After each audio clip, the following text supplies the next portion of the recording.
একমাত্র আল্লাহর দ্বীনকে উঁচু করার জন্য যারা শহীদ হয় তারাই মূলত শহীদ। এছাড়া যারা পৃথিবীতে শহীদ হয় মর্মে হাজারো মানুষ বলছে হাজারো শহীদ, লক্ষ শহীদ, এগুলো মানুষের কথা মাত্র। রাসূলের সাথে অনেকেই শহীদ হয়ে গেছেন, তবু ও শহীদ নয় বলে রাসূল সাল্লাল্লাহু আলাইহি সাল্লাম উল্লেখ করেছেন। একজন রাসূলের সাথে যুদ্ধ করা ব্যক্তি, রাসূলের গোলাম, ইউকাল্লাহ মেদাম, তার নাম হচ্ছে মেদাম, হঠাৎ একটা তীর লেগে মারা গেল। তখন সাহাবীরা খুব একবারে চিৎকার করে বললেন, হানি আল্লাহুল জান্নাহ, আরে ও তো সৌভাগ্যবান, ওর জন্য তো জান্নাত, ও তো রাসূলের গোলাম হওয়ার পরে মারা গেল, আবার যুদ্ধের মাঠে এসে, বিশাল ব্যাপার। তখন আল্লাহ রাসূল বলছেন, না কাল্লা, কখনো নয়, আমি ওকে দেখছি জাহান্নামের আগুন তাকে ধরার জন্য লাফাচ্ছে। তো রাসূলের সাথে থেকে শহীদ হয়ে গেল। সমস্যা কি? সমস্যা হলো একটা জুতার ফিতের সমপরিমাণ জিনিস আত্মসাৎ করেছিল, যার জন্য বলা আছে সমাজের দায়িত্বশীল যারা যারা এমপি, মন্ত্রী, আরো অনেক দায়িত্বে আছেন, চেয়ারম্যান, মেম্বার, তারা যদি জানতো দায়িত্ব কত কঠিন, দায়িত্বের অবস্থা কত জটিল, তাহলে জাতির সামনে এভাবে হাত জোড় করে বলতো, আমি চলে গেলাম, আমার বাপের জমি আছে 3 কাঠা গ্রামের বাড়িতে, ওই জমিতে বেগুনের চাষ করে খাবো, আসসালামু আলাইকুম। কিন্তু জানা নাই বিষয়টি কত জটিল। রাসূল সাল্লাল্লাহু আলাইহি সাল্লাম বলছেন, মান উল্লিয়া বেসনাইন, কাউকে যদি 2 জনের দায়িত্বশীল করে দেওয়া হয়, 2 জন, সাধারণত এলাকার একজন চেয়ারম্যান দায়িত্বশীল হন অন্তত 20,000, 25,000, 30,000, 50,000 মানুষের একজন চেয়ারম্যান। একজন এমপি, মন্ত্রী কয়েক লক্ষ মানুষের দায়িত্বশীল হন। আল্লাহ নবী বলছেন, যাকে 2 জনের দায়িত্বশীল করে দেওয়া হলো ফাকাত জবেহা বেগারে সিকিন, তাকে ছুরি ছাড়াই জবে করে দেওয়া হলো। ছুরি ছাড়া মানুষকে জবে করা যায়? জবাহ কথাটা বললে, জবে কথাটা বললে ছুরি লাগবে, আর নাহলে গুলি করে মারতে হবে। তো তাকে ছুরিবিহীন জবে করা হলো, মানে কি? যদি সত্যই দায়িত্ব পালন করে তাহলে ইহকাল যাবে, টিকতে পারবে না। উমারও পারেননি, উমারকে মানুষ মেরে দিয়েছে সলাতের মধ্যে, নামাজের মধ্যে। সে কি উমার যে রাস্তা দিয়ে হাঁটতেন সে রাস্তা দিয়ে শয়তান হাঁটতো না? উমার, তুমি যে রাস্তা দিয়ে হাঁটো ওই রাস্তায় শয়তান হাঁটে না। আল্লাহ রাসূল একদিন সকালে বলছেন, উমার শোনো, আমি যখন জান্নাতে ঘুরছিলাম তখন দেখলাম একটা ঘর, খুব ঝকঝকে টকটকে ঘর, তার বাহির দেখে অবাক হয়ে গেলাম, ভিতরই বা কত সুন্দর। তো পাশে একজন বৃদ্ধা মহিলা, আমি বললাম, বলতে পারো এই ঘরটা কার? তো মহিলা বলছে, এটা উমারের ঘর। তখন আমার একটা স্বাদ হলো যে মনে হয় একটু ভিতরটা দেখি, কিন্তু আমার একটা ইতস্তবোধ হলো, এত বড় মানুষের ঘরে ঢুকবো কি করে? মানে আল্লাহর নবী এই কথা বলছেন যে আমি এত বড় মানুষের ঘরে ঢুকবো কি করে? উমারের আত্মমর্যাদাকে আল্লাহ রাসূল হিসাব করছেন, না না না না, এত বড় মানুষের ঘরে ঢোকা যাবে না। তো ঢুকলেন না। সকালে এখন উমারের সামনে বলতে উমার বলছেন, আল্লাহ রাসূল, আপনি আমার আত্মমর্যাদাকে হিসাব করেন। এই কথা বলতে বলতে উমার কাঁদতে লাগলেন, 2 চোখের পানি ঝরঝর করে ঝরতে লাগলো। উমার কত বড় মানুষ, তারপরে উমার মানুষের হাতে মায়ের খেয়ে দুনিয়া থেকে চলে গেলেন, টিকতে পারলেন না। উমারের নেতৃত্ব টিকে না, হক বড় কত কঠিন। আর যদি না হক ভাবে চলে তাহলে পরকাল গেছে, ও তো জাহান্নামে চলেই গেছে। দায়িত্ব পালন করতে গিয়ে যদি এক ছটা গম, 150 গ্রাম গম 19-20 হয়ে যায়, তাহলে বিচারের মাঠে তাহাজ্জুদ দিয়ে টিকা যাবে না। একটা টিন, একটা কম্বল, শেখ সাহেবের কথা শুনেছি মানুষের মুখে, আমরা তো সব জানি না, যে জনগণ হলো 7 কোটি আর কম্বল নিয়ে আসলাম 7.5 কোটি। তো মানুষ যদি একটা টিন আত্মসাৎ করে তাহলে টিনটা বিচারের মাঠে তার কাঁধে তুলে দেওয়া হবে এবং সেটা টিন নিয়েও ঘুরতে থাকবে যতদিন পর্যন্ত বিচার না হচ্ছে। কতদিন পর্যন্ত তার বিচার চলবে আল্লাহ ভালো। আর আপনাদেরকে বলা আছে যে একদিন সমান 50,000 বছর, যদি 3 দিন বিচার লেট হয় তাহলে 1.5 লক্ষ বছর ঘুরতে হবে। আর সাধারণ মানুষ ধনী মানুষের 50,000 বছর আগে, 500 বছর আগে জান্নাতে যাবে। একদিন সমান যদি 50,000 বছর হয় তাহলে 500 বছর সমান কত, আমি কি দিয়ে বুঝাই আপনাকে এটা। এরপরে আল্লাহ রাসূল ভালো মানুষের বিচারের সময়সীমা কতটুকু উল্লেখ করেছেন। এই ছেলে, আর একজনের গায়ে হাত দিয়ে বসে আছো, দিনরাত বক্তব্য শুনে মনে থাকে না? মনে থাকে না কেন? একজন ভালো মানুষের বিচারের সময় কতটুকু? 1 ওয়াক্ত সালাতের সমান। ধরে নি 3 মিনিট থেকে 5 মিনিট, 5 মিনিট থেকে 7 মিনিট। একজন ভালো মানুষের বিচারের সময়সীমা কতটুকু? 1 ওয়াক্ত সালাতের সমান। আর একজন ভালো মানুষের কবরে থাকার সময়সীমা কতটুকু? 12 রাতের সমান। তো 12 রাতে যদি লোকটা স্বামী স্ত্রী রাত 2টায় ঘুমিয়ে থাকে, 5টায় উঠে যাবে তাহলে 3 ঘন্টা। যদি 4টায় উঠে যায় তাহলে 2 ঘন্টা। মানুষের কবরের সময়সীমা ভালো মানুষের প্রায় 2 ঘন্টা, অথচ মারা গেছে আজ থেকে নিয়ে 50,000 বছর আগে। আজ থেকে নিয়ে প্রায় 5,500 বছর পূর্বে ইরাকের ব্যাবিলন শহরের উর নামক গ্রামে ইব্রাহিম আলাইহিস সালাম জন্মগ্রহণ করেন। কি মহামারী কয়েক ঘন্টার মধ্যে মারা যায়, আর কয়েক দিনের মধ্যে এলাকা খালি হয়ে যায়। তাতে করোনা ভাইরাস মহামারী হলে সারা পৃথিবীতে মানুষের সংখ্যা এখন দাঁড়াতো 2-4 কোটি, সব মরে যেত। মহামারী নয় এ কথাই ঠিক। তাহলে করোনা ভাইরাস ছোঁয়াচে রোগ কি? রাসূল সাল্লাল্লাহু আলাইহি সাল্লাম ছোঁয়াচে রোগকে নাকচ করেছেন। একদিন তিনি বলছেন, লা ইউদি শাইউন শায়া, কোনো কিছুকে অতিক্রম করে যেতে পারে না। লা ইউদি শাইউন শায়া, কোনো রোগ ব্যাধি জীবাণু একজন থেকে আরেকজনকে পার করে যেতে পারে না, পার হয়ে যেতে পারে না। লা ইউদি শাইউন শায়া, কারো রোগ ব্যাধি কারো থেকে আরেকজনের কাছে চলে যেতে পারে না।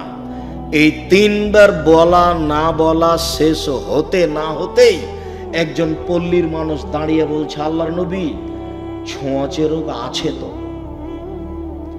একটা উটকে চুলকুনি ঘাও হলে আরো সব উটকে হয়ে যায়, ছোঁয়াচে রোগ আছে তো। তখন আল্লাহ রাসূল বললেন, বলো দেখি, মান আদরাবুল আউয়ালা, প্রথমটাকে কিভাবে হলো? ফামান আদরাবুল আউয়ালা, প্রথমটা কিভাবে হলো সেইটা বলো দেখি। তো পল্লীর মানুষ এবার চুপ হয়ে গেল। প্রথমটাকে কিভাবে হলো তা তো আর বলা যায় না, ওটা কিভাবে ছোঁয়াচে হলো। তখন আল্লাহ রাসূল বলছেন, শোনো, ইন্নাল্লাহা খালাকা কুল্লা নাফসিন, নিশ্চয় আল্লাহ তাআলা প্রত্যেক আত্মা প্রাণীকে সৃষ্টি করেছেন। ওয়া কাতাবা হায়াতাহু ওয়া মাউতাহু ওয়া রিজকাহু ওয়া মাসাইবাহা, আল্লাহ লিখে দিয়েছেন তার মরণ, লিখে দিয়েছেন তার জীবন, লিখে দিয়েছেন তার রুজি, লিখে দিয়েছেন তার বিপদ আপদ, রোগ ব্যাধি, করোনা ভাইরাস। সেদিন যদি তার তাকদিরে রোগ ব্যাধি হিসাবে করোনা ভাইরাস লিখা থাকে, আর আজ যদিও পাথরের ভিতরে ঢুকে যায়, তবুও তাকে করোনা ধরবে। এটাই চূড়ান্ত। আমরা তাকদিরকে এভাবে বিশ্বাস করি মর্মে আমি আব্দুর রাজ্জাক বিন ইউসুফ করোনা ভাইরাসের 5 পয়সা দাম দিনে, ও আমার কাছে সরিষা সমপরিমাণ দাম রাখে না।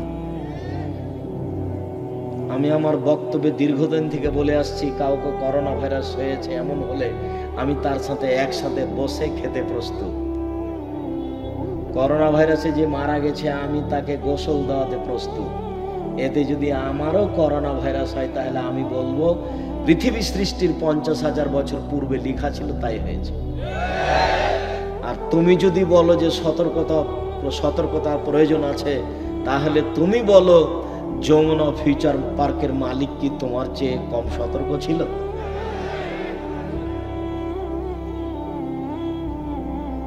দেখো, পৃথিবী খুব নিরুপায় জায়গা। পৃথিবী মানুষের কাছে অনেক নিরুপায়, বিচারের মাঠ তাহলে আরো নিরুপায়। পৃথিবী মানুষের কাছে নিরুপায়। তুমি দেখবে, তুমি যদি দেখতে চাও তাহলে দেখতে পারো খুলনার অঘোষিত সম্রাট এরশাদ শিকদার। তুমি যদি পৃথিবীতে নিরুপায় মানুষ দেখতে চাও তাহলে তুমি দেখতে পারো 25 বছরের প্রেসিডেন্ট সাদ্দাম রাতে রাতে দেশ দখল করতে পারেন, তবুও নিরুপায় একদিন নেমে এসেছে। মানুষের প্রতি এসবগুলি আসে, করোনা ভাইরাস আসতেও পারে। যার কারণে এইভাবে রুজি বন্ধ করে, পথঘাট বন্ধ করে, মুখোশ পরে সালাত আদায় করতে হবে, ধর্ম এত বোকা নয়।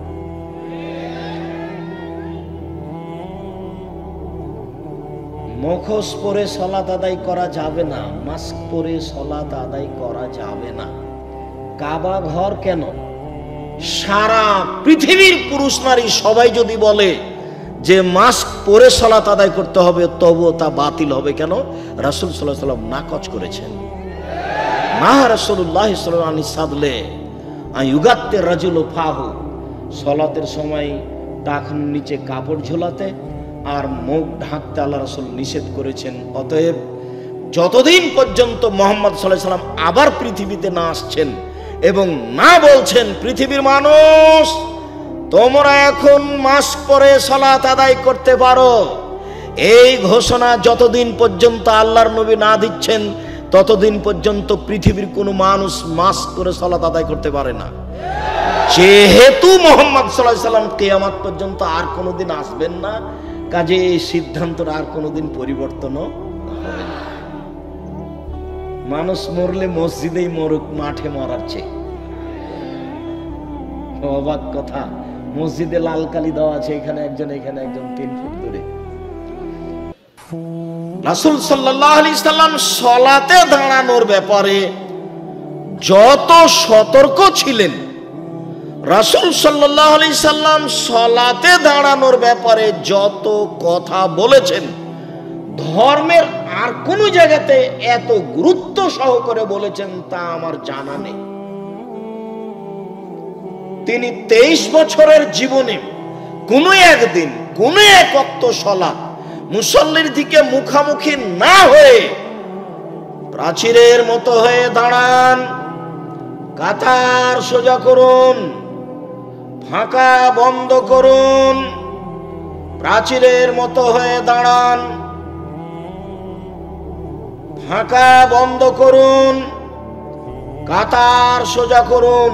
ওই যে দেখছি 2 জনের ফাঁকা দিয়ে শয়তান প্রবেশ করছে ছাগলের বাচ্চার মতো। মান সাদ্দা ফুরজাতান বানাল্লাহু লাহু বাইতান ফিল জান্নাহ, যে 2 জনের ফাঁকা বন্ধ করবে আল্লাহ তার জন্য জান্নাতে ঘর বানাবেন। এইরকম কথা না বলে তিনি তার জীবনে কোনো একদিন কোনো এক ওয়াক্ত সালাত আদায় করেছেন, এটা যদি প্রমাণ হয়ে যায়, আমি আব্দুর রাজ্জাক বিন ইউসুফ আর জীবনে কোনোদিন বক্তব্য দেব না।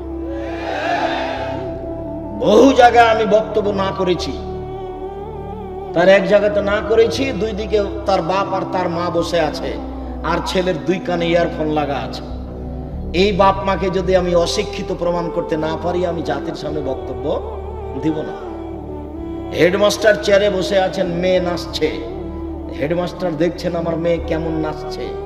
এই হেডমাস্টারকে যদি আমি অশিক্ষিত প্রমাণ করতে না পারি, আমি জাতির সামনে বক্তব্য দিব না। আজকে আরেকটা কথা বললাম, আল্লাহর নবী জীবনে একদিন সালাত শুরু করেছেন, এই কথা না বলে প্রাচীরের মতো হয়ে দাঁড়ান, ফাঁকা বন্ধ করুন, প্রাচীরের মতো হয়ে দাঁড়ান, কাতার সোজা করুন, এরকম না বলে কোনোদিন সালাত শুরু করেছেন, এটা প্রমাণ হয়ে গেলে আর বক্তব্য দেব না। আর সেইখানে হুজুর বলে 3 ফুট দূরে, সেইখানে কাবা ঘরে 3 ফুট দূরে। ধর্ম পাগল হয়ে গেছে। ধর্ম राजशाही चांपानेर हवाई लड्डू, दोनों हाथ में लड्डू है, जो चाहे उसको खा ले, जो चाहे उसको छोड़ दे। ভুল হিসাব। কাবা ঘর কেন? কিয়ামত পর্যন্ত যদি কাবা ঘরে আর কোনোদিন পাশাপাশি না দাঁড়াই, তবুও তা বৈধ হবে না, তা নাজায়েজ, তা হারাম। কিয়ামত পর্যন্ত মানুষকে পায়ের সাথে পা প্রাচীরের মতো হয়ে মিলিয়ে দাঁড়াতে হবে, এটাই চূড়ান্ত। এর বিকল্প পথ পন্থা কিয়ামত পর্যন্ত গ্রহণীয় হবে না। হুজুর কেন? আজ থেকে নিয়ে কাবা ঘরে যদি আর কোনোদিন প্রাচীরের মতো হয়ে না দাঁড়ায়, তবু তা বৈধ হবে না। কাবা ঘর ধর্ম নয়, ধর্ম হচ্ছে মুহাম্মদ সাল্লাল্লাহু আলাইহি সাল্লাম, তার বাণী হাদিস, আল্লাহর রেখে যাওয়া কোরআন। যে কোরআন বারবার বোঝার জন্য আব্দুর রহমান আপনাদের সামনে বলছিল ও আপনাদের অনুভূতির উপরে বারবার আঘাত করতে চাচ্ছিল যে একটু অনুভূতি পরিবর্তন করেন, একটু কোরআন পড়ার চেষ্টা করেন। বিশাল কিছু। সূরা ইখলাস 3 বার পড়লে একবার কোরআন মাজিদ পড়ার সমান নেকি হয়। মানুষ একটু ভাবে না, প্রয়োজনও মনে করে না। সম্মানিত দিনী ভাই বোন, তাহলে করোনা ভাইরাস যদি ছোঁয়াচে রোগ না হয়, তাহলে এটা কি? তাহলে এটা বিপদ, তাহলে এটা বালা, তাহলে এটা মুসিবত। মানুষের উপরে বালা মুসিবত আসে, তাহলে কি করতে হবে? তো রাসূল সাল্লাল্লাহু আলাইহি সাল্লাম থেকে যা পাওয়া যায় তাই করতে হবে। চন্দ্র গ্রহণ লেগেছে, সূর্য গ্রহণ লেগেছে, বিপদ, চলো চলো চলো চলো, দৌড়াও দৌড়াও, দেখি আল্লাহ রাসূল কি করেন। দৌড়িয়ে গিয়ে দেখছেন আল্লাহ রাসূল সালাত শুরু করেছে। তিনি সালাতের এক পর্যায়ে বলছেন, শোনো, চন্দ্রগ্রহণ, সূর্যগ্রহণ বিপদ, এটা আল্লাহর ক্ষমতা, আল্লাহ তার ক্ষমতাকে গুটিয়ে ধরেছেন, তোমরা সতর্ক হও। এখন বিপদ থেকে বাঁচার জন্য 1 সালাত আদায় করো, 2 দোয়া করো, 3 দান খায়রাত করো, 4 জিকির আজকার করো, 5 ক্ষমা চাও, ইস্তেগফার, আস্তাগফিরুল্লাহ ওয়া আতুবু ইলাইহি। এই 5টা করতে হলে রাস্তাঘাট বন্ধ করে, যমুনা ব্রিজ বন্ধ করে করবেন না মসজিদে গিয়ে করবেন? মসজিদে বলে দিয়েছে যে জুমার সালাতে 10 জন আর 5 ওয়াক্ত মসজিদে 5 জন। ইমাম সাহেব ঠেকাচ্ছে, ঢুকবেন না ঢুকবেন না ঢুকবেন না।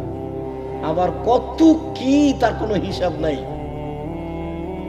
মানে শরীয়তের সাথে সব অন্যায়। ব্যাংকে লাইন লেগে সবাই টাকা নিচ্ছে, আর ঢাকা শহরে একজন আরেকজনের গায়ের উপরে চড়ে আছে, সেইটা চলে। আর মসজিদে 3 ফুট দূরে। ধর্ম পাগল হয়ে গেছে। ধর্ম পাগল হয়নি, এই 3য় শ্রেণীর হুজুরই পাগল হয়েছে। এ কথাই চূড়ান্ত। এই কথার বিকল্প কোনো কথা কোন মায়ের বেটা কিয়ামত পর্যন্ত প্রমাণ করতে পারবে না। আমি আব্দুর রাজ্জাক বিন ইউসুফ বলছি, রাসূল সাল্লাল্লাহু আলাইহি সাল্লাম চূড়ান্ত ভাবে বলেছেন প্রাচীরের মতো দাঁড়াতে হবে, এটাই চূড়ান্ত। এমন কোন বিপদ পৃথিবীতে নাই যে বিপদের কারণে মসজিদ বন্ধ হতে পারে। এমন কোন বিপদ যদি প্রমাণ হয়ে যায় যে বিপদের কারণে মসজিদ বন্ধ হতে পারে, আমি আব্দুর রাজ্জাক বিন ইউসুফ আবার আরেকটা কথা বাড়ালাম, আমি সেদিন থেকে আর বক্তব্য দিব না। মসজিদ বন্ধ করতে হবে, মসজিদে তালা মারতে হবে বিপদের জন্য, অবাক কথা। ধর্ম মানুষের কাছে পাগল হয়ে গেছে, ধর্ম দেশের সরকারের কাছে চলে গেছে। অসম্ভব তা হতে পারে না। ধর্ম জাতির কাছে থাকবে, যে ড্রেনে পড়ে আছে তার কাছে ধর্ম আছে, যে পেশাব পায়খানার ঘরে উল্টে পড়ে আছে তার কাছে ধর্ম আছে। পৃথিবীর প্রত্যেকটা মানুষের কাছে ধর্ম আছে। সে মাঠে থাক, জঙ্গলে থাক, সে রাসূল সাল্লাল্লাহু আলাইহি সাল্লামের নীতিতে আল্লাহকে ডাকতে পারে, এই অধিকার তার আছে। পৃথিবীতে কোনোদিন ধর্ম কারোর কাছে গিয়ে গুটিয়ে যাবে না। সম্মানিত দিনী ভাই বোন, আমি কথাটা জোর করে এই জন্য বলতে চাইলাম যে অবাক হতে হয়। রাসূল সাল্লাল্লাহু আলাইহি সাল্লাম বলছেন যে মানুষ সকালে থাকবে মুমিন, বিকালে হবে কাফের। হাদিসগুলো বুঝতে পারতাম না এটা হয় কি করে। কাজ হলো গোসল। আলীকে বলা হলো গোসল, তখন আলী বললেন গোসল করা উত্তম জুমার দিন, কুরবানির দিন, ফিতরার দিন, আরাফার দিন। গোসল। 3 নম্বর কাজ হলো খেয়ে বের হতে হবে ঈদুল ফিতরে, আর না খেয়ে বের হতে হবে ঈদুল আজহাতে। আনাস রাদিয়াল্লাহু তাআলা আনহু বলেন, ইয়াকুলু রাসূলুল্লাহ সাল্লাল্লাহু আলাইহি সাল্লাম কাবলা ইয়াযহাবিল মুসাল্লা তামারাতিন। ঈদের মাঠে যাওয়ার পূর্বে আল্লাহ রাসূল কয়েকটা খেজুর খেয়ে নিতেন। ইয়াকুলু বিতরান, বিজোড় খেজুর খেতেন, বিজোড় খেজুর খেতেন। বুরায়দা রাদিয়াল্লাহু তাআলা আনহু বলেন, ইয়াতআমু রাসূলুল্লাহ সাল্লাল্লাহু আলাইহি সাল্লাম ক্বাবলা ইসাল্লিয়াল ফিতর, ঈদুল ফিতর পড়ার আগে আল্লাহ রাসূল খেতেন। ওয়ালা ইয়াতআম ইলা ইসাল্লিয়া, আর কুরবানির সালাতের পরে খেতেন। তাহলে ঈদুল ফিতরে আগে খেতেন, ঈদুল আজহাতে পরে খেতেন। 3 নম্বর গেল। 4 নম্বর হলো কখন বের হবেন ঈদের সালাতের জন্য। আব্দুল্লাহ ইবনে বুসর রাদিয়াল্লাহু তাআলা আনহু বের হলেন তার কিছু জনগণকে নিয়ে। ঈদের মাঠে পৌঁছালে তিনি ফাআনকারা ইবতাল ইমামে, ইমাম দেরি করে সালাত আদায় করেছেন এটাকে তিনি নাকচ করে দিলেন। এত দেরি করে সালাত আদায় করলেন কেন? হিনা তাসবিহ, সেটা হলো চাশতের সময়, 7টা 7:30টায় সালাত আদায় করেছে। তখন আব্দুল্লাহ ইবনে বুসর বলছেন আপনার এটা ঠিক হয়নি। কাদ ফারাগানা হাজি সা, এই সময় আমরা রাসূলের যুগে সালাত শেষ করে দিয়েছি, এখন আপনি সালাত শুরু করবেন মানে? তার মানে ঈদের সালাত শুরু হবে সূর্য ওঠার পরে। বাংলাদেশে কালিকাপুরে, রাজশাহীতে ঈদের সালাত শুরু হচ্ছে 7:30টা, 8টা, 9টায়। ঢাকার ঈদগাহে মাঠে একটা হলো 8টায়, একটা হলো 9টায়, একটা হলো 10টা। ধর্ম পৈতৃক সম্পত্তি, যার যা মনে লাগে সে তা করবে। ঈদের সালাত হবে সূর্য ওঠার পরপরই, 6টায়, 6:30টায়, ঠেকে না হয় 7টা, এর পরে যেতে পারে না। প্রয়োজনে মাঠ বড় হবে, তবুও হচ্ছে না। প্রয়োজনে মাঠ ভাগ হবে, এক ঈদের মাঠে একাধিকবার সালাত হবে না। সারা দুনিয়ার মানুষ করলে সারা দুনিয়ার মানুষই বেদাতি, তারা রাসূলের সুন্নাত মানে না। কথা আরো আছে, খুব খেয়াল করে থাকতে হবে। এই ছেলে, সম্মানিত দিনী ভাই বোন, কখন বের হবেন, কিভাবে বের হবেন? পায়ে হেঁটে।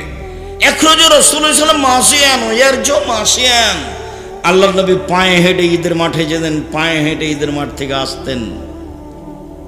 পরে ভুলে যেতে পারে, আর একটা কথা রেখে রেখে 6। আনাস বলছেন এজা কানা ইয়ামুল ঈদ খালাফাত তারিকা, যেদিন ঈদের দিন হতো আল্লাহ রাসূল রাস্তা পরিবর্তন করতেন, একটা দিয়ে যেতেন আর একটা দিয়ে আসতেন। অল্প হলেও পরিবর্তন করার চেষ্টা করবেন। এইবার তাকবীর, এখনো ঈদের মাঠ থেকে বাড়ি থেকে বের হয়নি, এখনো কোথায় আছি? বাড়িতেই আছি, এখন বের হব, তার প্রস্তুতি। ইবনু শিহাব জোহরি বলেন কানান নাস হিনামা ইয়াখরুজুনা ইউকাব্বিরুনা, বাড়ি থেকে বের হওয়ার সময় তাকবীর শুরু করতেন হাত্তা ইয়াসুলুল মুসাল্লা, ঈদের মাঠে যাওয়া পর্যন্ত। বাড়ি থেকে বের হওয়ার সময় বলতেন ঈদুল ফিতরে আল্লাহু আকবার, আল্লাহু আকবার, লা ইলাহা ইল্লাল্লাহ, আল্লাহু আকবার, আল্লাহু আকবার, ওয়ালিল্লাহিল হামদ, আল্লাহু আকবার কাবীরা, আলহামদুলিল্লাহ কাসীরা, সুবহানাল্লাহি বুকরাতান ওয়া আসীলা। এই দুয়ার আমি কোনোদিন প্রমাণ পেশ করতে পারিনি, যার কারণে এটা বলি না। এমনি বলবে সুবহানাল্লাহ, আলহামদুলিল্লাহ, আল্লাহু আকবার বলবে, অন্যথায় এটা বলবে আল্লাহু আকবার, আল্লাহু আকবার, লা ইলাহা ইল্লাল্লাহ, আল্লাহু আকবার, আল্লাহু আকবার, ওয়ালিল্লাহিল হামদ। হাত্তা ইয়াকসুরুল ইমাম, ইমাম যখন সালাতের জন্য বের হবে তখন এটা বন্ধ হয়ে যাবে। সারাদিন চলবে, তার এটা নিশ্চিত বিবরণ পাওয়া যায় না। তবুও বললে একদিন ফজরের পর থেকে নিয়ে সূর্য ডোবা পর্যন্ত ঈদুল ফিতরে, আর ঈদুল আজহাতে হবে 1 তারিখ থেকে নিয়ে 13 তারিখ পর্যন্ত। ওটা লম্বা হয়ে গেল। ওই 10 দিন যে খুব দামি দিন, কি দিয়ে দাম পার করবেন? দামি যে তো কি দিয়ে দাম দিবেন? 1 তারিখ থেকে 13 তারিখ পর্যন্ত চলবে। আল্লাহু আকবার, আল্লাহু আকবার, লা ইলাহা ইল্লাল্লাহ, আল্লাহু আকবার, আল্লাহু আকবার, ওয়ালিল্লাহিল হামদ। খালি যারা হজ করতে গেছে তারা নাই খালি বলছে লাব্বাইক আল্লাহুম্মা লাব্বাইক, লাব্বাইক লা শারীকা লাক, লাব্বাইক ইন্নাল হামদা ওয়া নি'মাতা লাক ওয়াল মুলক লা শারীকা লাক। তোমার দরবারে উপস্থিত, আমরা তোমার দরবারে উপস্থিত, প্রশংসা তোমার, অনুগ্রহ তোমার, রাজত্ব তোমার, কোনো শরীক নাই তোমার। লাব্বাইক আল্লাহুম্মা লাব্বাইক, লাব্বাইক লা শারীকা লাক, লাব্বাইক ইন্নাল হামদা ওয়া নি'মাতা লাক ওয়াল মুলক লা শারীকা লাক। ওরা না এটা বলছে, আমাদের বলার কিছু নেই। আমরা একবারে মাঠ ঘাট একাকার করে দেবো। আল্লাহু আকবার, আল্লাহু আকবার, লা ইলাহা ইল্লাল্লাহ, আল্লাহু আকবার, আল্লাহু আকবার, লিল্লাহিল হামদ। ইখরুজু আবু হুরায়রা আব্দুল্লাহ ইবনে উমর ইলা সুক ফিল আইয়ামিল আশর। আব্দুল্লাহ ইবনে উমর আবু হুরায়রা যুলহিজ্জার 1 তারিখ থেকে নিয়ে 13 তারিখ পর্যন্ত বাড়ি থেকে বের হতেন, বাজারের দিকে রাস্তায় বলতেন আল্লাহু আকবার, আল্লাহু আকবার, লা ইলাহা ইল্লাল্লাহ, আল্লাহু আকবার, আল্লাহু আকবার, লিল্লাহিল হামদ। ওই কবরের নাস মা তাকবীরাতিহিমা, ওদের দুইজনের সাথে যারা শুনতো রাস্তাঘাটে বাজারে, তারা বলতো আল্লাহু আকবার, আল্লাহু আকবার, লা ইলাহা ইল্লাল্লাহ, আল্লাহু আকবার, আল্লাহু আকবার, লিল্লাহিল হামদ। পুরুষেরা এবার ঈদের মাঠে যাচ্ছে, তাহলে মহিলাদের সাথে নেন, তারপরে তখন ঈদের মাঠ। এখন আমরা কোথায় আছি? রাস্তায় বাসা থেকে বের হচ্ছি, মহিলারাও বের হবে। আতিয়া রাদিয়াল্লাহু তাআলা আনহা বলেন, উমিরনা নুখরিজাল হুইয়া জাতিল খুদুরে, আমাদের ঋতুবতীদেরকে ঈদের মাঠে যেতে বলা হয়েছে, যুবতী মেয়েদেরকে বলা হয়েছে ভালো মহিলা তো ঈদের মাঠে যাবেই, ঋতুবতীও যাবে। আব্দুর রাজ্জাক সাহেব কালিকাপুরে মহিলাদের ব্যবস্থা নেই বলে ওরা কি আরে ধানের কি আরে দাঁড়াবে, মাঠে রাস্তায় দাঁড়াবে। গ্রামবাসী করে না কেন? সাথে সাথে করতে 24 ঘন্টার মধ্যে মহিলাদের জন্য ঈদের ব্যবস্থা করতে হবে। সব কিছু হয়, এটা হয় না। দুনিয়া হয়, বাড়ি হয়, বিল্ডিং হয়, এটা কেন হয় না? এটা হবে বলে জায়গা নেই, যদি স্কুল মাঠে হবে, জায়গা বাদ। কোথায় হবে? আগামীকাল থেকে স্কুল মাঠে হবে, মাঠে হবে কোনো এক জায়গাতে। ছেলেদের খেলার জায়গা হয়, সলাতের জায়গা হবে না, ফাঁকা জায়গায়। এখন বলবো ফাঁকা জায়গায় কোথায় সলাতে হতে হবে তার। এখন চলে আসে ঈদের মাঠে। এইবার ঋতুবতী মহিলারা ঈদের মাঠে যাবে, ভালো মহিলা তো যাবেই। সলাতের সময় ঋতুবতী মহিলারা পৃথক হয়ে থাকবে। ইয়াসাদনা জামাতাল মুসলিমিনা দাওয়াতাহুম, তারা মুসলমানদের তাকবীরে দুয়াতে শরীক হবে এবং বক্তব্য শুনবে। ইকাব্বিরনা মান নাস, ঋতুবতী হায়জলা মহিলারা বলবে লাব্বাইক আল্লাহুম্মা লাব্বাইক, লাব্বাইক লা শারীকা লাক লাব্বাইক। মহিলারা বলবে আল্লাহু আকবার, আল্লাহু আকবার, লা ইলাহা ইল্লাল্লাহ, আল্লাহু আকবার, আল্লাহু আকবার, লিল্লাহিল হামদ। ঋতুবতী হায়জলা মহিলারা বলবে আল্লাহু আকবার, আল্লাহু আকবার, লা ইলাহা ইল্লাল্লাহ, আল্লাহু আকবার, আল্লাহু আকবার, লিল্লাহিল হামদ। তো তাহলে মধ্যেখানে কথা বলিনি, এখন মহিলার হজ তো ওই তো অরত ঋতু হয়ে গেছে, তাহলে ওও বলবে লাব্বাইক আল্লাহুম্মা লাব্বাইক, লাব্বাইক লা শারীকা লাক লাব্বাইক, ইন্নাল হামদা ওয়া নি'মাতা লাক লা শারীকা লাক। ঋতু অবস্থায় কোনো মহিলা কাবা ঘর তওয়াফ করতে পাবে না, এটা বন্ধ থাকবে। সালাত তালবিয়া চলবে। ঋতুবতী মহিলার হজ করতে গিয়ে ঋতু শুরু হয়ে গেলে, হাই শুরু হয়ে গেলে কাবা ঘর তওয়াফ করা নিষেধ, সালাত আদায় করা নিষেধ। এই দুটা কাজ বন্ধ। বাকি কোরআন মাজিদ পড়বে, হাজিরা যা করে তাই। কোরআন মাজিদ ধরে পড়বে হায়জলা মহিলা। কেন? হাজিরা ধরে পড়ছে। আল্লাহ রাসূল বলছেন ইসলাম আয়াসুল হজ। আয়েশা কার্য কেন? বলে এই যে আপনারা তো উমরা নিয়ে যাবেন, হজ নিয়ে যাবেন, আমার এখন হায়েজ হয়েছে, আমার তো উমরা হলো না, আমি এখন কি করি? তাই আমি কাঁদছি। আর এগুলো তো আদমের মেয়েদের উপরে ফরজ করা হয়েছে, তুমি চিন্তা করো কেন? হ্যাঁ, ইসলাম আয়াসুল হজ, হাজিরা যা করে তুমি তাই করো। তুমি কাবা ঘর তওয়াফ করবে না আর সালাত আদায় করবে না, বাস হাজিরা যা করে তাই করো। হাজিরা বলে লাব্বাইক, তুমিও বলো লাব্বাইক।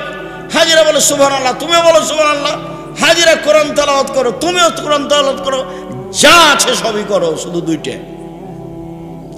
কি বলেন তো? দুইটা কি? এক সালাত আর তওয়াফ, এটা করতে পারবে না। ঋতুবতী মহিলার ঈদের মাঠে যাবেই। একজন মহিলা বলল আল্লাহর রাসূল এহদানা লাইসা লাহা জিলবাব, আমাদের অনেকের মহিলাদের না কারো কারো চাদর নাই, তো কি গায়ে দিয়ে যাবে? দেখছেন চাদর লাগবে।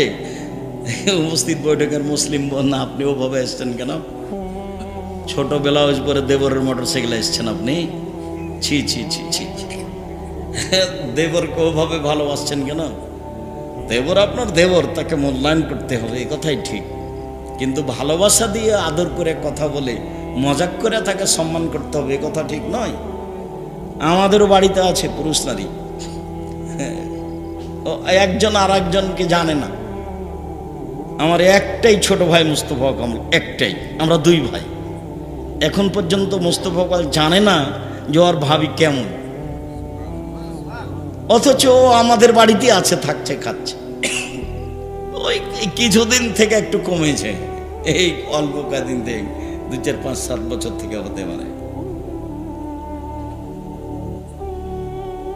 সম্মানিত দিনী ভাই বোন, ওটা ব্যক্তিগত ব্যাপার। যখন মানুষ নিজ স্বাধীনতা, নিজের মান সম্মান বিবেচনা করে কোনো মহিলা, তখন সে পথঘাট বের করে নেয়। কোনো মহিলা যখন নিজের পর্দাকে নিজে রক্ষা করব মনে করে, তখন কি করে নেয়? পথঘাট বের করে নেয়। কিছু কঠিন হতে পারে, হয় স্বাভাবিক। সম্মানিত দিনী ভাই বোন, কোথায় আছি এবার? ঈদের মাঠে। ঈদের মাঠে এবার চলেন, ঈদের মাঠে যাই। ইখরাজ রাসূলুল্লাহ সাল্লাল্লাহু আলাইহি ওয়াসাল্লাম ইলাল মুসাল্লা তুহমালুল আনাজা, একটা লাঠি সাথে নিয়ে যাওয়া হতো। ফানসে বাবাইনা ইয়াদাইহি, লাঠিটা সূত্রা হিসাবে গেড়ে দেওয়া হতো। ফাইসাল্লি আলাইহা, আল্লাহ রাসূল সে লাঠির দিকে মুখ করে সালাত আদায় করতেন। ওয়া না যালিকা লা ফাদা ফিহা আইস্তাতার বিহি, লাঠি গাড়া হতো কেন? ঈদের মাঠে কোনো কিছুই ছিল না যা সামনে রেখে সালাত আদায় করা যায়, এই জন্য ফাঁকা জায়গায় ঈদের সালাত হতো। এই জন্য শুনুন, খুব ভালো করে শোনেন, আল্লাহর নবী ফাঁকা জায়গায় যাচ্ছে ঈদের সালাত আদায় করতে, মসজিদে নববীর উপর দিয়ে যাচ্ছে। মসজিদে নববীর এক সাইডে বসবাস করেন। মসজিদে নববী এমন মসজিদ যেখানে 2 রাকাত সালাত আদায় করলে অন্য মসজিদের চেয়ে 1000 গুণ বেশি নেকি হবে। এই মসজিদে পাড়া দিয়ে, পা দিয়ে, ওর উপর দিয়ে হেঁটে 500 গজ দূরে গিয়ে ফাঁকা জায়গায় সালাত আদায় করছেন, সেখানে কোনো কিছুই নেই। অতএব ঈদের মাঠকে বাসর ঘর করে সাজানো হারাম। ঈদের মাঠ মেহরাব তৈরি করা হারাম। ঈদের মাঠে মেম্বার তৈরি করা হারাম, বিদআত। ঈদের মাঠে বাঁশ দিয়ে সাজানো বাসর ঘর করা, 3-4 বার সালাতের জন্য ঢাকার সেই জাতীয় ঈদগাহের মধ্যে, এগুলো সব কাবিরা গুনাহ, হারাম। আব্দুর রাজ্জাক সাহেব দুনিয়াবাসী করছে, যে শুধু দুনিয়াবাসী না, সারা পৃথিবী করবে। শিরক আর বেদাত মানুষের কাছে প্রিয় হয়ে যাবে। শিরক আর বেদাত মানুষের কাছে কি হয়ে যাবে? প্রিয় হয়ে যাবে। ও তো কোনো সময় বলবে না যে এভাবে কিয়াম করে, এভাবে মিলাদ করা বিদআত। ও তো ইবাদত মনে করে করছে। আপনি আহলে হাদিস মানুষ, আপনি কি কম করেন? আপনি তার চেয়ে বেশি করেন বিদআত। ওর 10টা চলে, তো আপনার যদি একটা চলে, তো তার 10টা চলবে। আপনি তো বেদাত করতে খুব মজবুত। আপনি ইফতার দেরি করে করেন। আমি বলছি যে হাদিসে যা বলছে তাতে সরকারিভাবে সূর্য ওঠার যে সময় দেওয়া আছে তার 30 মিনিট আগে হতে হবে, তাহলে হাদিসের উপর আমল হবে। তা আপনিও বলছেন যে একটু দেরি করি 3 মিনিট, তো কি হলো এটা? আপনি রমজান মাসে একবারে ডাকছেন, আপনারা একবারে আস্ত আহলে হাদিসের মসজিদে বলছে আপনারা উঠেন, সাহারি খান, আর 20 মিনিট আছে, 5 মিনিট আছে। এত মাতাব্বরি পেলেন কোথায়? কে বললো আপনাকে? হ্যাঁ, কেউ আপনাকে কিছু বলে না? আপনার হুঁশ হয় না? ওই সময় আপনি চিল্লান তো কেউ তো তারাবি পড়ে। আমি তো জামাতে তারাবি পড়ি না। আমি তো ওই রাত্রি 10টায় বা 11টায় বা 12টায় বা 1টায় উঠে সালাত শুরু করেছি। আমি তো আজান, ফজর আজান পর্যন্ত সালাত আদায় করবো। তা আপনি যে চিল্লাচ্ছেন যে এখন 3টা বাজে আপনারা উঠেন, তারপর মাঝে মধ্যে কোরআন মাজিদ পড়ছেন, গাজাল পড়ছেন, তা আপনার গাজালের কারণে তো আমি ইবাদত করতে পারছি না। আপনি একটা আস্ত বেদাতি বদ মানুষ। আপনি বলছেন যে আমি ভালো দেখাচ্ছি, ওই ভালো রসুল দেখাননি, সাহাবী দেখানোর প্রয়োজন নাই, দিলে আজান দিতে হবে, নাহলে কিছু না। আগেকার আমার মা চাচিরা কি দেখে ভাত রান্না করতো? 3 তারা, 7 তারা, 3 তারা, এই যে সেটা করব। আপনার চিৎকার শুনতে রাজি নই, শায়রিন বাজানো শুনতে রাজি নই, আপনারা উঠেন শুনতে রাজি নই, 5 মিনিট আছে শুনতে রাজি নই। সব হারাম, সব বেদাত। ঈদের মাঠে সব কিছুই হারাম। ঈদের মাঠ নিতান্তই যদি মনে করে যে আমরা যদি না প্রাচীর দিই তাহলে দখল করে নিবে অন্যরা, তাহলে ঘেরাও প্রাচীর দিতে পারে, তাছাড়া কোনো কিছু চলবে না। কথা বোঝা যায়নি?